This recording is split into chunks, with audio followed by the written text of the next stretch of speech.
All right, we're good to go. So, Ponto, why don't you start off? Tell us about how you got started with baseball. So, like when you're growing up. Um, I started playing ball in t-ball, um, but like when I was little, I hated baseball. Um, Really? I was the kid in right field picking the flowers, um, and as I went through like little league, um, I was always athletic, but I wasn't gifted baseball wise.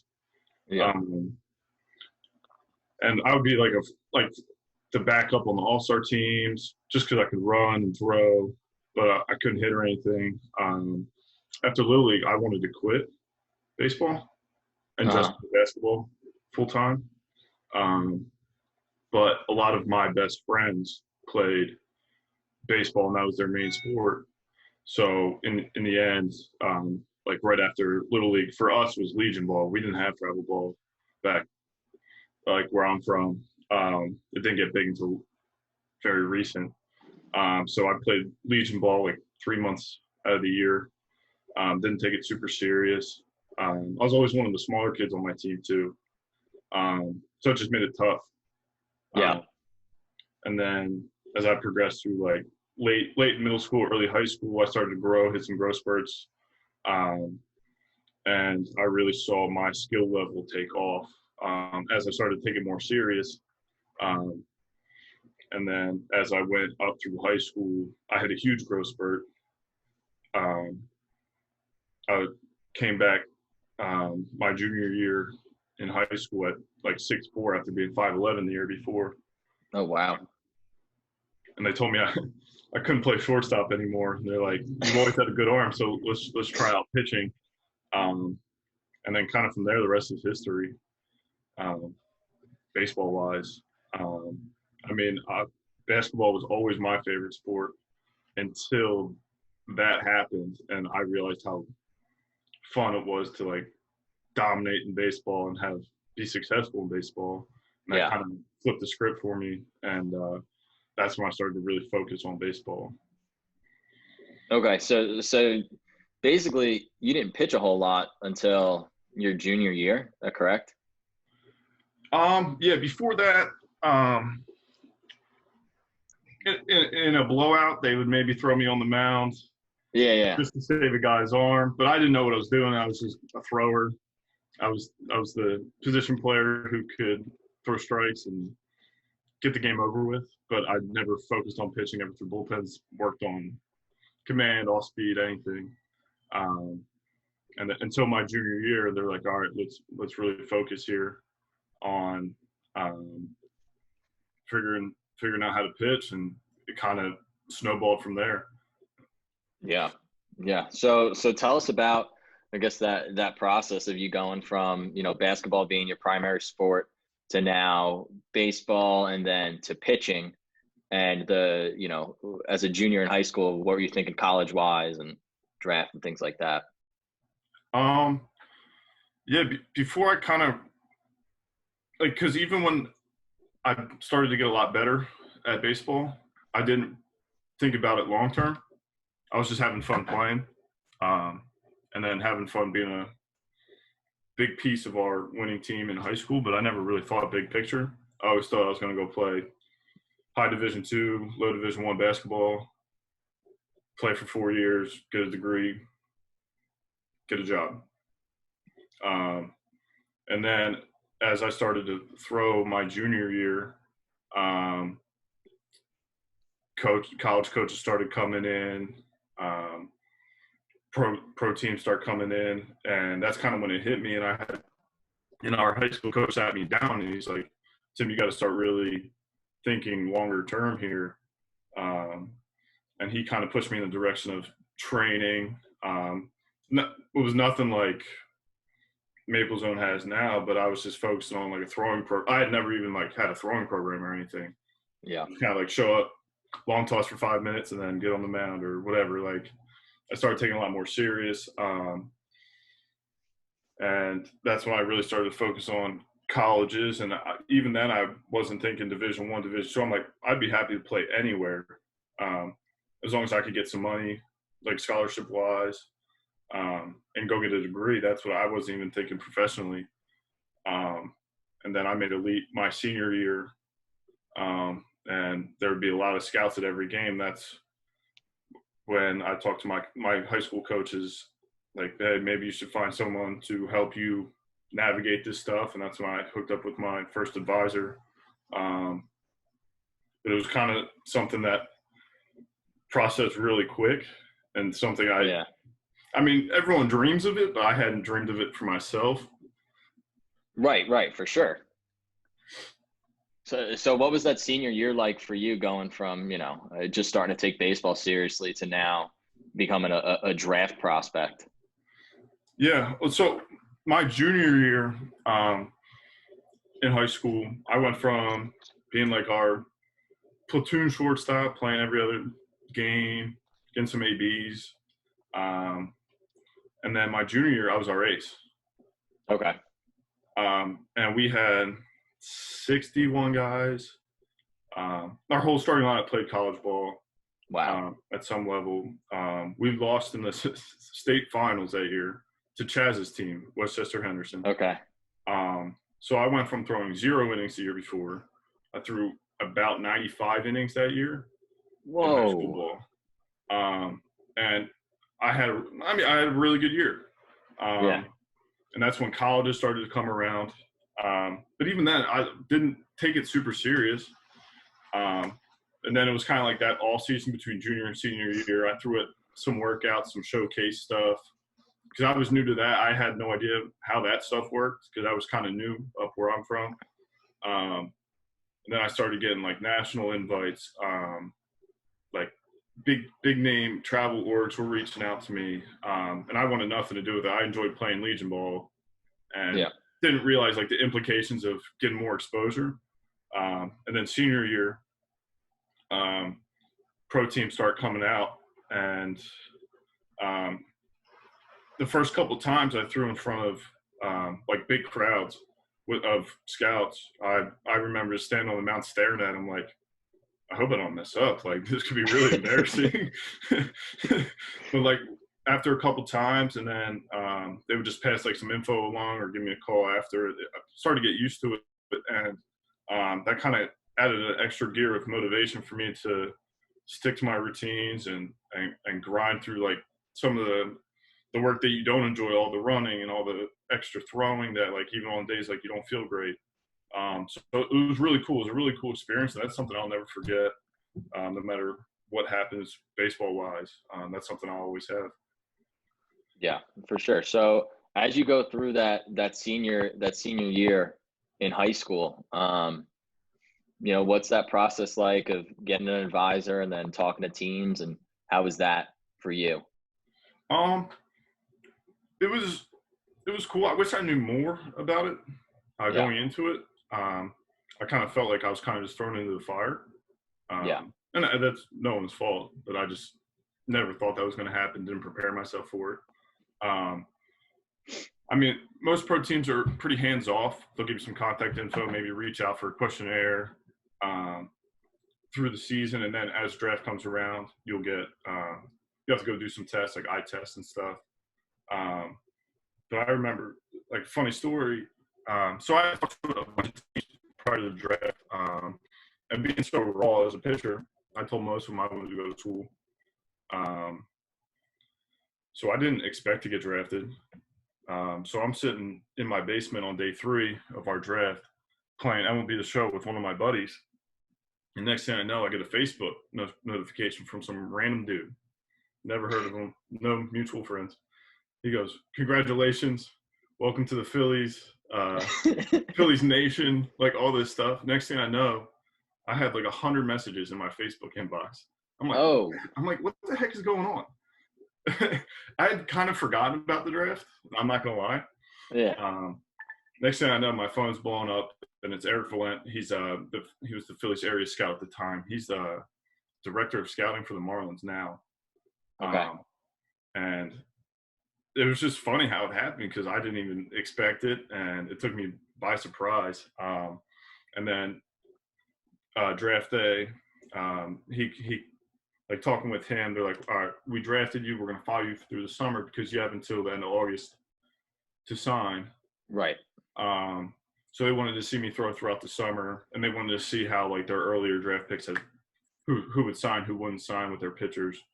And that was just a really interesting situation. Kind of just having to wait, like, oh, am I gonna go play for the Phillies, like the team I grew up loving, Yeah. or am I gonna go to college? And I mean, it turns out I ended up going to college. But like I said earlier, like that is something I will never forget. That experience was pretty So cool. what influenced that decision between the draft and between the time you stepped foot on campus? What influenced your decision to go to college and not go into pro ball right out of high school? I mean, there were a bunch of things. In talking with the Phils, I mean, they liked me enough to draft me.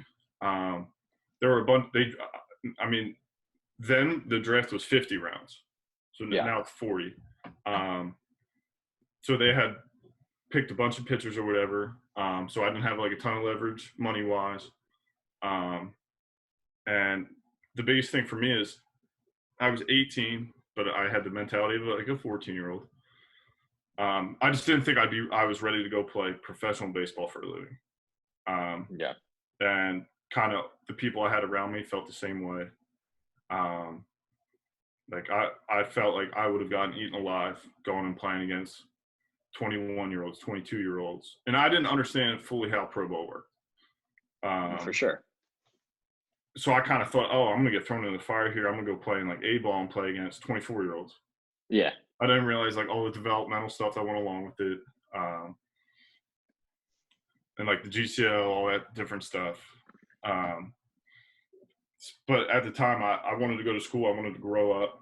I mean, education was never my biggest thing, but it was important. Like I had a scholarship to go to a school that it has a great education, and walking away with a degree from there was an investment in myself, and I kind of weighed the two, and all those factors kind of pushed me towards school.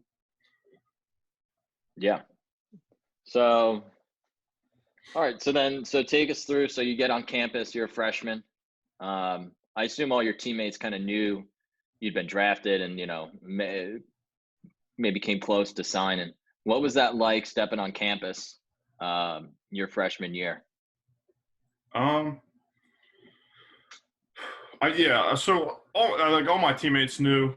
I'm one of the only guys who going to St. Joe's had been drafted prior to going to St. Joe's. So that was kind of different. A lot of guys get drafted out of St. Joe's. We don't see a lot of guys get drafted out of high school then going to school at St. Joe's. So kind of dealing with that was kind of cool. Like being one of the first to do it. But I mean, my teammates didn't treat me any different, anything like that. I was referred to as the Phillies kid on campus for a while. That was kind of annoying. It was cool like the first 2 times, and then after that it got really annoying. But it was cool, and in my head, it was going to be a quick 3 years, and I was going to be out of there. And obviously, that's not what happened. But it was cool. It was cool going to school as a draft guy, and I kind of just assumed, hey, that's what's next. Right. So let's go through that. How was those first couple years at St. Joe's, freshman year, sophomore year? My freshman year, I started out great. I was a back end guy in the bullpen. Would spot start on weekends when needed because we had some injuries early in the year. Like I was a key contributor to the pitching staff. About 2/3 of the way through the season, I started having some elbow issues, and I had never had injury problems in the past, so I kind of kept my mouth shut and just kept trying to grind through it. Because I didn't want to be the guy, the freshman who's complaining about arm problems. Yeah. Being soft. You don't want to be soft, throw through the pain. Yeah. And like my performance wasn't being hindered by it at all. Mm-hmm. It was just I was in pain, didn't feel great throwing. And then So I kind of they shut me down for a little bit because they could tell I was fatigued, and I ended up going away to summer ball in the NECBL, and my elbow problems get worse. My shoulder starts to bother me too. I get shut down in like July. Um, Ended up having bone chips and a partially torn tricep. Um, so I ended up missing my entire sophomore year. Coming back from that, I tear my labrum, so I missed my junior year. That happens twice. So I miss half freshman year, all sophomore year, all junior year, and the beginning of my senior year. I ended up with 2 medical red shirts out of that. So my academic senior year was my red shirt sophomore year baseball wise. Okay. So let's tell us a little bit more about, you go through that first injury, first ever kind of arm issue, and then how is that rehab process, and and that leading to a subsequent labral issue. Yeah. I mean, I could probably talk about all that for about 5 hours because there's so much to it. Yeah. So I'll try and keep it brief. So coming off the elbow problem, that being my first real injury, I'm like, all right, get it taken care of. Grind through the rehab process. I'm like, I'm automatically going to be healed. I didn't even think twice about it. I'm like, I'll be ready for sophomore year, like the end of my sophomore year. Didn't kind of realize how many other factors there were. And I was extremely positive through that first one. I'm like, this happens to a lot of pitchers, not a big deal. I was 99% of the way back from that first injury when my shoulder went, my shoulder had already gone, but they didn't know because I'd been doing some like lighter throwing and stuff. And then when I started to ramp up, they found the labrum thing. And that was devastating. And that's when the mental wear of injury started to take hold. Because I had to go from just getting through like a 6-7 month rehab, being done that, having to do a 12 to 14 month rehab. And that's when the mental toll of that took over. And the rehab from that physically isn't fun. Like labrum rehab is not fun. Any shoulder rehab is not fun. But the hardest part was mentally staying focused and staying positive because having back-to-back injuries, missing 2 straight seasons started to wear on me a little bit. And that's when I started to really focus on like the mental side of sports in general, honestly. Like I had never really thought about it like that. Because I'd always kind of been the guy who just kind of went out there and threw and just played and didn't think about anything. So then really focusing on more mental stuff kind of kept me going. Yeah. Take us through that a little bit. I mean, what were some of the things that, after that second rehab that you really had to, what kept you staying focused? How was it overcoming all that? So we had a mental skills guy at school who worked with all of our athletic programs. But it was more of a as you needed it basis. Like he wasn't coming in and grilling us all the time or anything. But if you needed something, you could go talk to him. And when I had to start the second rehab, I just went and talked to him. I'm like, hey, what do you think I can do to keep myself going here? Because I'm not feeling great about baseball right now. Yeah. And he just gave me some mental exercises, a lot of visualization stuff. And then he had me watching a lot of old tape just to keep reminding myself what it was like to play, and have success. Like it was all good videos and stuff. And then that kind of kept me going. Like, hey, that's where I want to get back to. And that's what really kept me focused going down the line.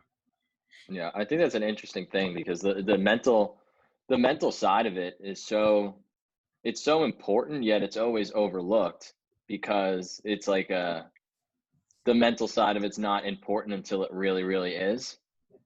But it probably it pays off for guys. I mean, the tools that you learned then, you're able to apply now the rest of your career. Oh, 100%. And anytime someone reaches out to me, asks about advice, with rehab injuries, whatever. I mean, I'm not a PT, so I don't really try and prescribe any advice for the physical aspect, but going through all that stuff, I feel like I have a pretty good grasp on ups and downs of grinding through stuff like that. And that's what I focus on when I talk to guys. It's just like, hey, like find a way to keep going, like stay positive. And I always suggest like some of the stuff I did. And like I said, being a guy who never thought about the mental aspect of sports, baseball, pitching, it was really interesting and kind of eye-opening to take a look at that stuff. And that's like, to this day, that's a big piece of my preparation for baseball, mental stuff. Yeah. I think that's huge. That's huge for sure. All right, so let's progress on your career a little bit. So you get through the 2 rehabs. Now it's your academic senior season. You haven't played in 2 years. Tell us about what it was like getting back on the field after all that time.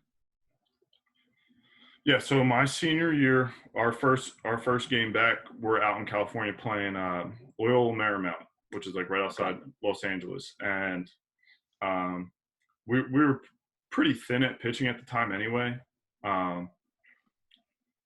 So, and I was nowhere near back to where I should have been. Like, I was healthy, but I wasn't good. Yeah.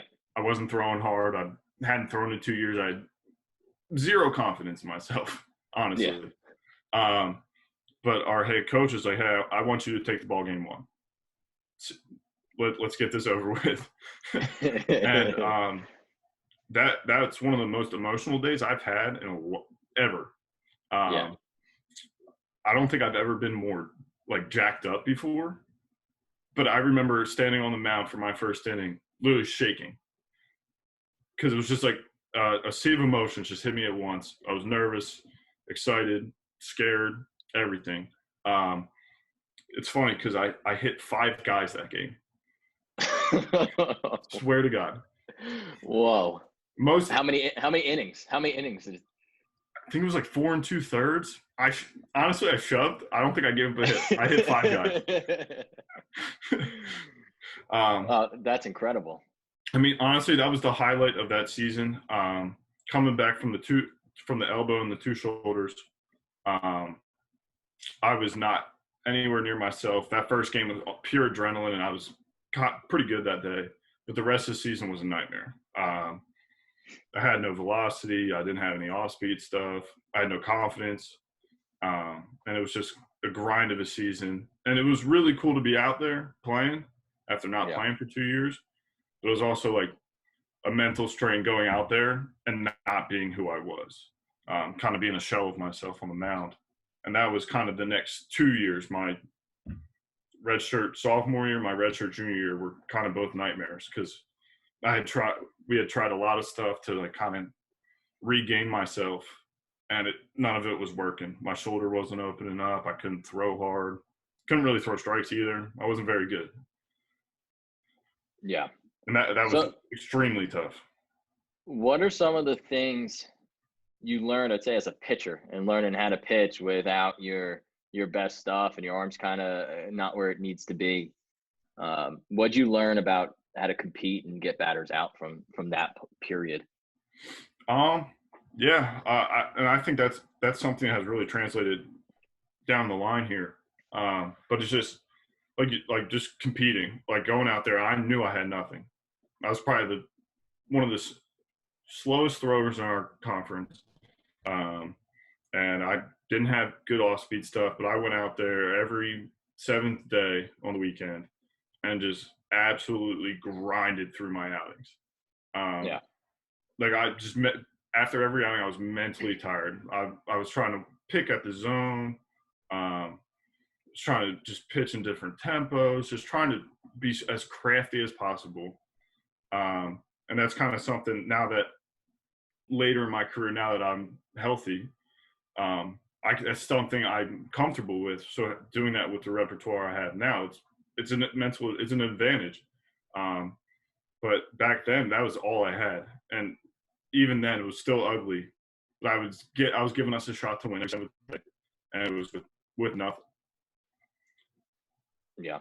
Yeah. No, I think that's super valuable, and that's not something that, I mean, obviously you don't want to go through the injuries that you went through, but you have that ability now to um, get outs and compete with anything at this point. Oh, 100%. And even now when I'm healthy, and this goes for everyone, there are days you don't have it on the mound. And being able to revert back to like some of the experience that I've had on seasons where I didn't have anything, it makes it a lot easier on the mound. There's no panic in me. I'm like, all right, I've been here before. Let's grind through this and get through it. Let's get 3 outs. Yeah. Yeah, for sure. That's good stuff there.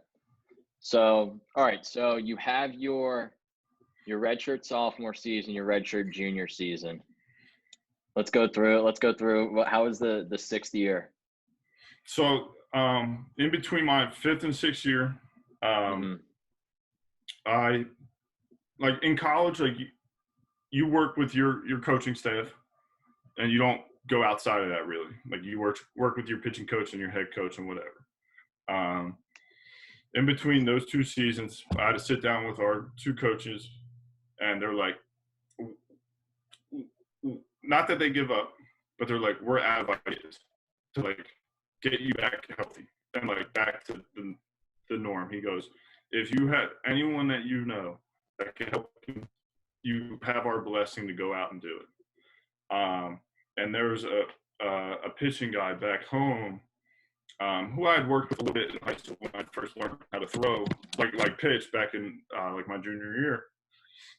So I hit him up, and he had just gone out to Driveline to kind of learn all the weighted ball stuff. Okay. And he goes, at this point, why not? Let's give it a shot. Yeah. So I spent like that fall and winter leading up to my 6th year spring season, learning all the Driveline stuff, the weighted balls. And this was 2016 into 17. So Driveline was kind of newer at that point. Yeah, that was definitely at that point. It was no weighted balls. You know, they're gonna hurt you and all that. Yeah, so it was a little more controversial back then. But at that point, I had nothing to lose. I wasn't going to get any worse. I might have gotten hurt again, but that was a risk I was willing to take. And at first, I saw no benefits. My arm just hurt all the time from throwing heavy things. But then towards the winter leading up to our season, stuff started to unlock. My shoulder started to feel 1,000 times better. And going into that 6th year, I went from starter to our closer, back end guy. And he's like, go out there 1 inning at a time and just absolutely cut it loose. My college coach. And that mentality combined with all the stuff I learned with the Driveline stuff and all the physical benefits I got from doing the weighted ball stuff. My 6th year ended up being pretty successful compared to what I had before.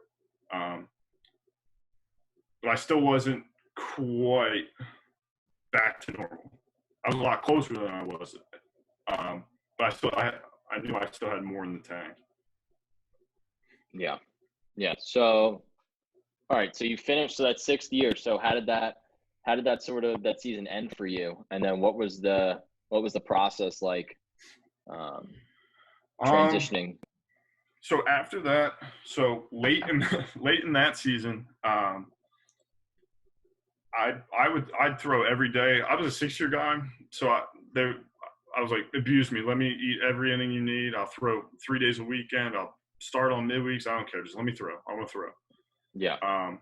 Have a really good season. Like 3 weeks left. I'm getting hot to come in on a weekend series down at Davidson.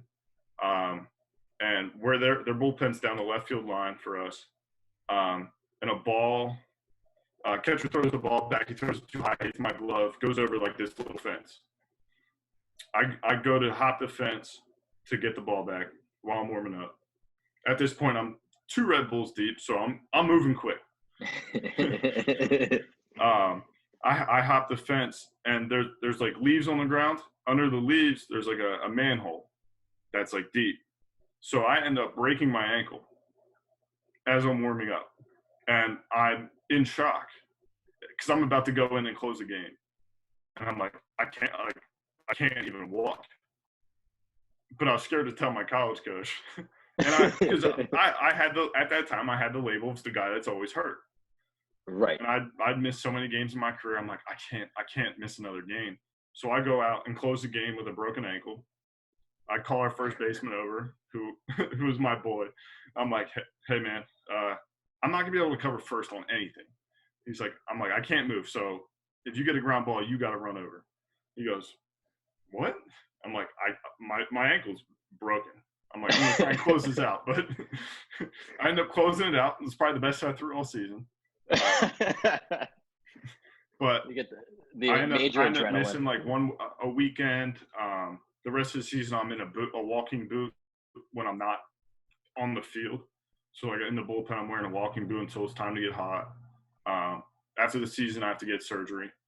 And that going kind of back to that mental place of rehab and stuff really was like, do I really want to get this repaired and like try and play pro ball and go through this whole process all over again? At first, I was ready to hang up the cleats and just be done with baseball. And then after like a couple of weeks of sitting on it, I decided I'm going to get it fixed. I know I got more left to like give to this game or get from this game. And for me, the biggest mission was to get back to where I was. And I felt like I hadn't gotten there yet. And I would have been doing myself a disservice if I hung them up prematurely. Yeah. So I got it repaired. It was like a 9-month process because I had like 2 torn tendons in my ankle. And from there, I knew my options were limited. I was 24 with no professional experience, coming off another major injury. My injury history is a joke when teams look at it. So I was like, all right, I'm going to have to kind of go outside the box here to get back to affiliated ball. And I had some tryouts with some indie ball teams.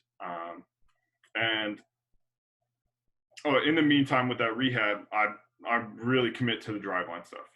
My arm started to come back, but I'm still fighting like my leg problems now. So like the first wave of tryouts I do with indie ball teams, I'm not quite there. My legs aren't under me. My ankle's still bothering me a little bit. Yeah. So I shut it down, kind of go through another rehab process until I'm feeling 1,000% healthy. And that's kind of where I picked up with Rockland. Rockland gave me a tryout. Was kind of throwing through some bicep problems at the time. Had to shut it down again. And then I signed my contract last year with them. And that's where my professional career started. Right. So that would have been, so you graduated 2017 and you played with Rockland 2018 and then 2019. Yeah. So briefly in 2018, like very briefly. Okay. Because of the bicep problems. And that was just from that just came from not playing for having to shut down for another year because of my ankle. And then kind of ramping it back up quick to try and play during their season. So last year, I only played like a month with them. Okay. But this past year, so 2019 was my first full professional season. Gotcha. So how was that? How was that first year? What were some of the things you learned along the way, and performance wise? How was it? I mean, pro ball is 1,000 times different than college ball, in a lot of good ways, I think, and I enjoy it. There's not a lot of hand holding. In college, like, coaches are invested in you for 4 years, so they're always going to err on the side of caution, stuff like that. In pro ball, it's you have a job to do. You're getting paid to do it. Go do it. And there's no hand holding, and it's nice. I mean, I don't think my year last year could have gone much better. I felt like I had a really good season. I was out of the bullpen most of the year, had some spot starts, and that was the closest I've ever been to my old self after all these injuries, and that was the most fun I've had playing baseball probably since like high school. Just going out there every day, being able to compete, be healthy, and enjoy doing what I was doing on the field. Like, because in college, there were a lot of days I was on the field where I was not having fun because I was not doing very well.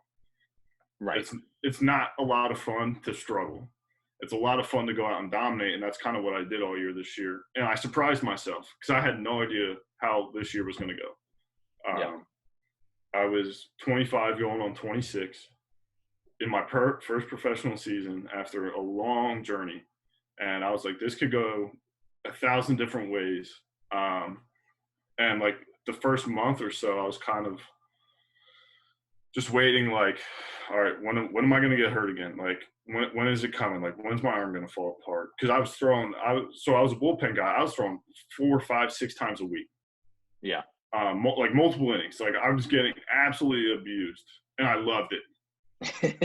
Because like I was just happy to be out there. I felt good almost every day. There were some days I'd be hanging a little bit because I was getting killed, like innings wise. But I mean, my stuff held up all year, and I was healthy all year, and I could have asked for more, and I performed well. Like, that was one of the most fun times I've had, and unfortunately, we're waiting for this next pro season to start because I'm itching to get back out there. But yeah, I know.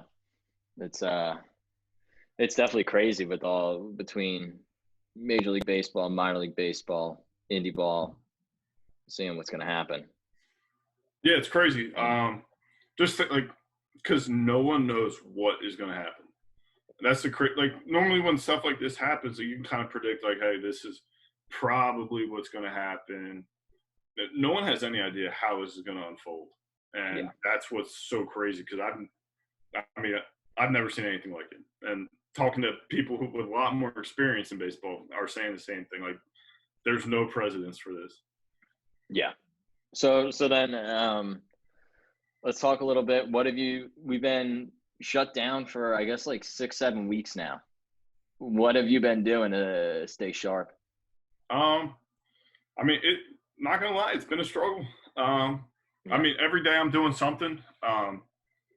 It's the one thing that stinks is a lot of it's weather related.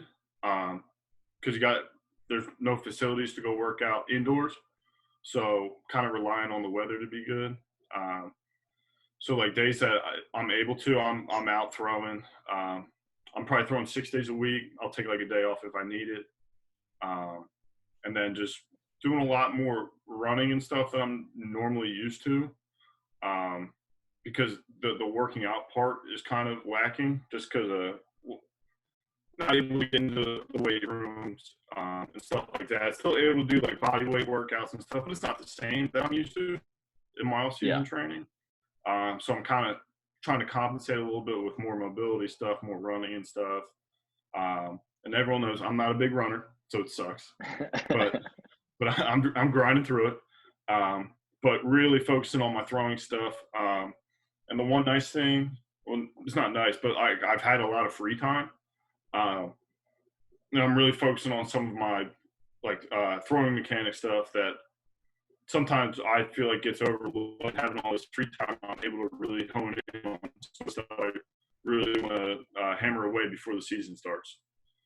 So I'm feeling pretty good despite the circumstances, and I'm just excited to get out there whenever that happens. Yeah, I hear you there. I think we all are itching to get out. All right, I think that's pretty much it. I'll open it up. Does anyone have any questions they want to ask Mr. Ponto?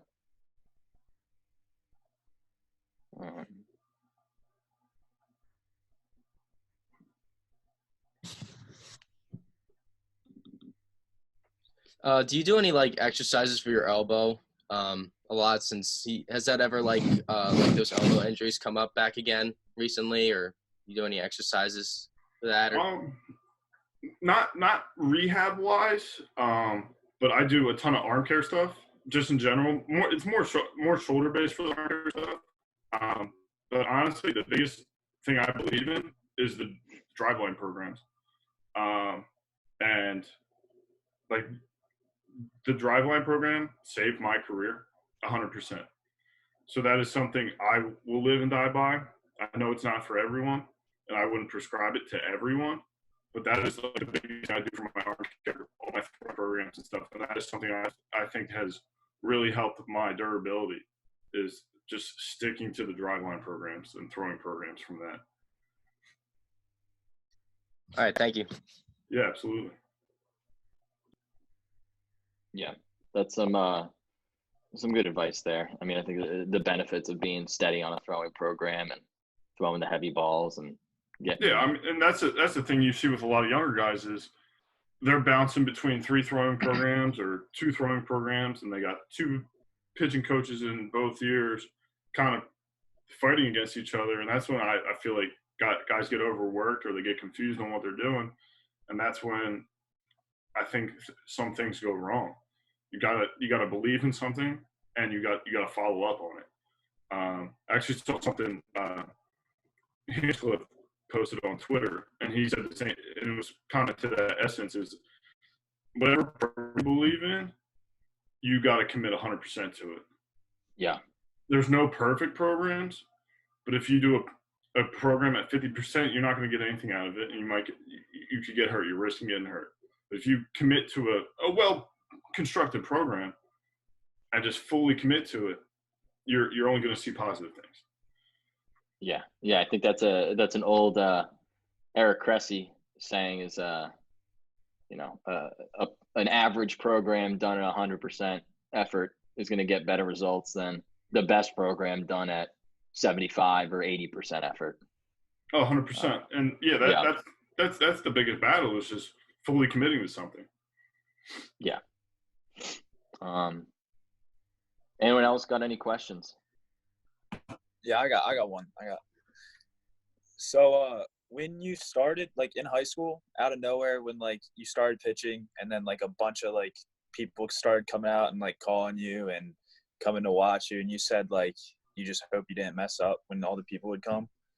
Like, how did that impact you in the way that you, like, prepared for anything? Or is it just, like, kind of eye-opening on, like, wow, I should probably take this more serious? I mean, honestly, it was just kind of a kick in the butt to, like, really, really get going. Because I mean, I was like always playing sports was like growing up. Like I wanted to win, I wanted to do well, stuff like that. But I never thought about it like more complex than that, like kind of like the impact of my performance on my future and stuff. And like having that kind of audience really made me hone in on what I was doing, and that was an eye opener for me. And then kind of like during games, like I'd look around and see like all these guys here to watch, and that kind of fueled me, because there were a lot of times in high school you're playing lesser opponents, you kind of coast, and that would kind of be my extra motivation every game to be out there and go 100% and not cruise or coast through games. And I think that was a huge developmental piece for me. bringing it every day instead of just trying to turn it on and off when I needed to. I think that's really cool because all kids think about nowadays, like I think about it all the time, like where am I going to be in 2 years? Where am I going to be in 2 months? Like, I think it's cool that you didn't really even think about that until it started becoming an opportunity. Yeah, I mean, I thought about it, but I never thought about it in the way that, I mean, I should have, looking back. But the thing is, like, even now with you guys, like, don't limit yourself in what you think you can get to in the future, because you don't know what's going to happen. Like, when I was a freshman and sophomore, I was the little shortstop.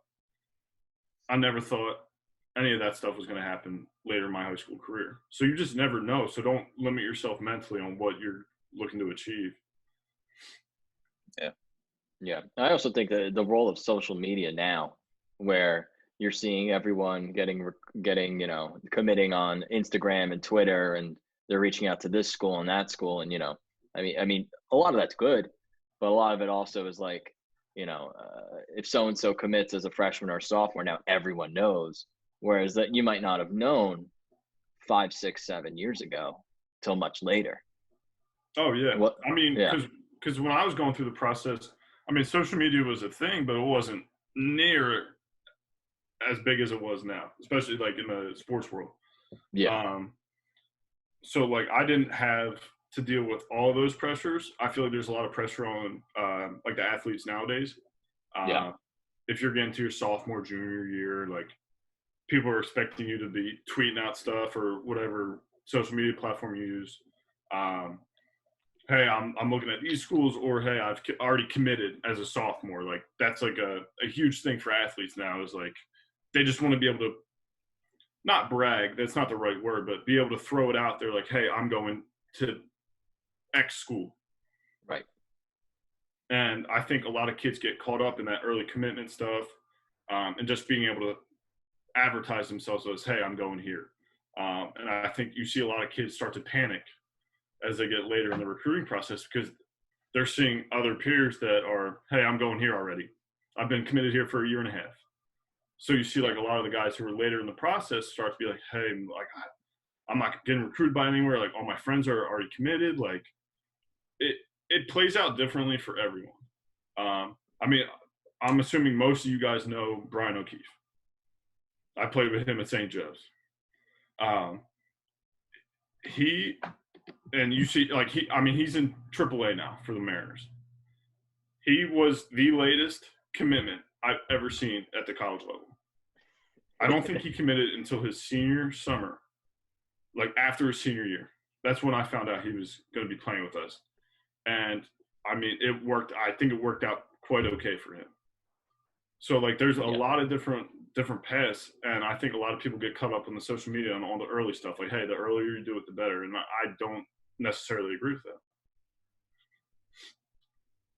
Yeah. Time and perspective on those two things are huge. Oh, 100%. But you don't have that perspective until you've gone through it and you're older.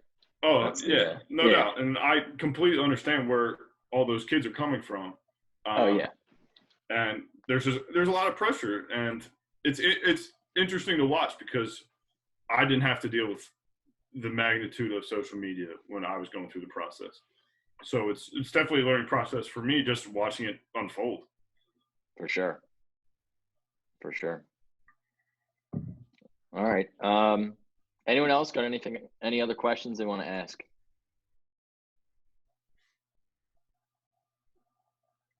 Give it a minute.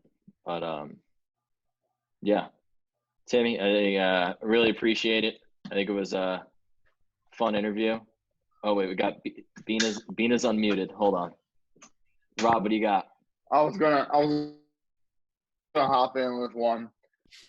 You talk a lot about durability. Talk about how your weight gain and just your overall size and strength has aided in that process. So I feel like you, at least when I first saw you, were the skinny tall guy. So talk about how that changed. Oh yeah, I mean I didn't even get to touch on that. So, I mean, even going into college, I was 6'6", 175 pounds. Whoa. Yeah. I was super athletic. Could run, could jump, but I was so weak.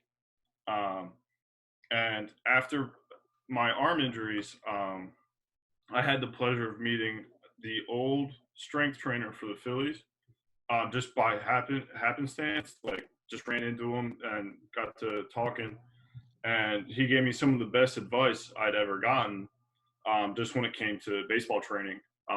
So I ended up sitting down with our St. Joe's strength guys and building a plan, and I went from like 175, 180 to like 205. And I really saw, and that's when I started to be able to hold some health when I was in college. And then my biggest leap was after college, starting like all the strength stuff with Rob. I went from like 205. I'm now like 240. House. And just absolutely. But it's huge because I feel like I can grind through outings like back to backs. I don't feel myself getting tired when I'm out on the mound. Like there are days. There's a time this year where I went on a Friday I threw 4 innings, on Saturday I threw an inning, and on Sunday I threw like 3 1/3. Whoa. And those 3 1/3, I felt like I could have thrown all 9. Like, and that is not something I've ever experienced in my life. I mean, and my velo has been jumping ever since I put the weight on. And being able to, and even the weight and the mobility stuff, because even I never focused on mobility stuff, even in college or anything. I didn't think it was important. Right. Because I was always like flexible and athletic. I was like, that's not for me. And that's some of the stuff that really opened my eyes. And unfortunately, I didn't find that earlier in my career. That's one of my biggest regrets, baseball-wise, is not taking that stuff serious earlier. And that is one of the biggest thing I harp on when I talk to like middle school, high school kids is don't make that same mistake that I know myself made. And I know I talk to a lot of other pro guys who feel the exact same way I do. Yeah. Yeah. I think it's super important to prioritize the training and gaining weight, and your body's just able to take more if you're a bigger frame, you know? Yeah. I mean, it's the more you put into your body, the more you're going to get out. Yeah. 100%. I have another question, actually. Go ahead. How did you – so you played your first professional season and you said you got up to 240. How did that play into, like, your performance in the season, and how did you, like, keep the weight on during the season? Keeping the weight on is probably the hardest part. Like, getting there was easier. Just a high-calorie diet. I mean, I wasn't super strict on what I was eating as long as I was eating a lot. Because, like, being skinny, like, I didn't care if I was putting on a little bit of fat. As long as I was putting on mass. And then lifting, like, I'd never been a big lifter. And then getting with Rob and getting on a program I actually enjoyed doing instead of like a college program where they're just kind of beating you into the ground with like old school lifts. That really helped accelerate my weight gain. And then keeping it on, just sticking with like the weight program, I kind of backed off on the diet. Because in season, like eating that many calories can kind of weigh you down. Like I know early in the year, I was trying to keep up with that high calorie intake. And there were some days I'd be at the field and I just felt like I was dragging. But just keeping up in season with like all your lifting and stuff. There was like a stretch where I was just tired from throwing so much. Like I was throwing 5-6 times a week, 4 or 5 times a week. So I was tired and I was kind of letting my lifting lack. And then I started to see my velo dip down a little bit. And at that point, I'm like, as much as it sucks, I got to keep going with my lifting because that's what's gotten me here. And as soon as I hop back kind of into my routine with my mobility and my weight training, my weight kind of got back on track, and my velo and my overall stuff got back on track too. That's cool. Thank you. Yep.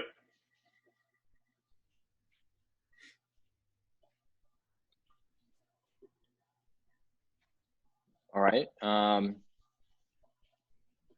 Anyone got anything else they want to ask Mr. Ponto?